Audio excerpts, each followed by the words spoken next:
はい、今回の水槽はですね、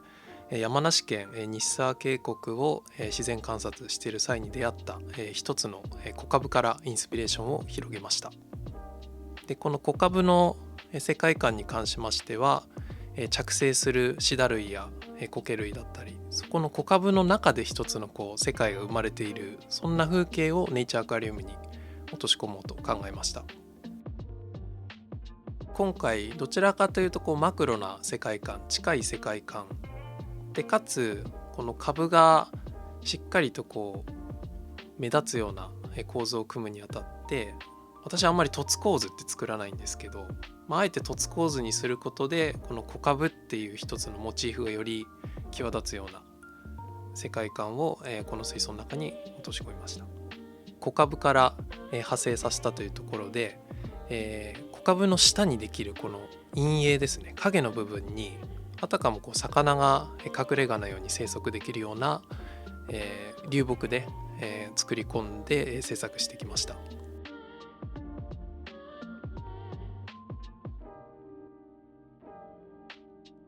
先ほどお伝えしたこの魚の隠れ家、陰影を作るにあたって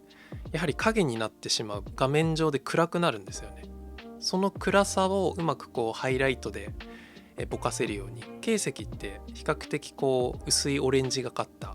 明るい岩になるので、そういったこの影の部分もよりグッと浮き出してくれるような作用を狙って取り組みました。これはやはり自然の中で見てきた小株の風景から新しい芽がっていう、彦映えって言われるような株の中で新しく芽生える世界観を、水中景観で落とし込みました。ホーンウッドが株の印象だとしたら、ブランチウッドはどちらかというと彦映え、新しい芽吹きっていうところの表現です。この流木の最初の見た時の、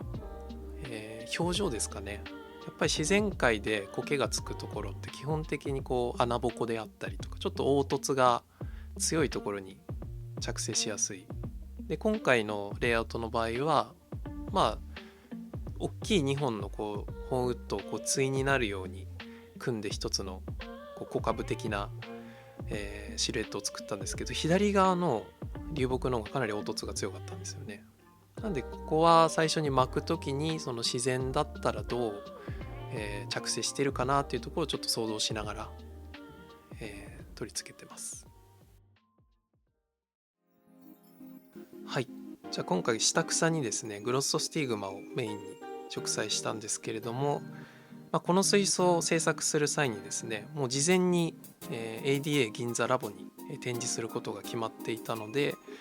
長期的にお客様に見頃を見ていただくっていう意味ではグロッソスティグマが一番管理がまずしやすいっていうところで選択しました。あと制作の時に、珪石をかなりばらまいてるんですけれども、グロッソスティグマってやはり構図の上にどんどん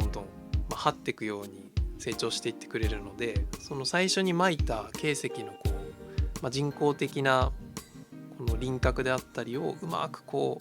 ってってくれるっていう要素もかなりグロッソスティグマあったので選択しましたね。中継を作るにあたって心がけたこととしましては、先ほどお伝えしたその銀座ラボに長期的に維持する水槽だったので、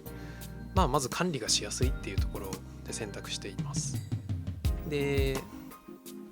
小株の、実際に自分が渓谷で見た世界観だとやはりシダ類の印象がかなり強かったので、そこをボルビティスにうまく担っていただいて、でボルビティスだけだとちょっと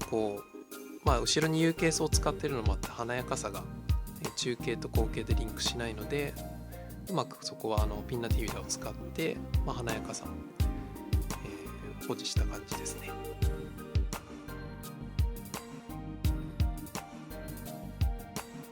この水槽はだいたい1年ぐらい多分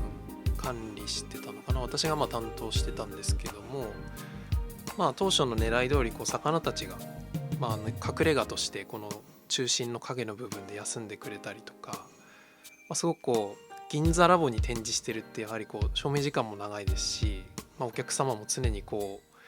水槽の前を歩かれて、ちょっとこう怯えやすい環境ではあると思うんですよね。そういった環境でもこう魚たちが安らげる空間を、クリエイターとしてこう一つこう魚の気持ちに立ってこう作ることができたっていうのはすごく自分の中でなんか収穫だったなと思います。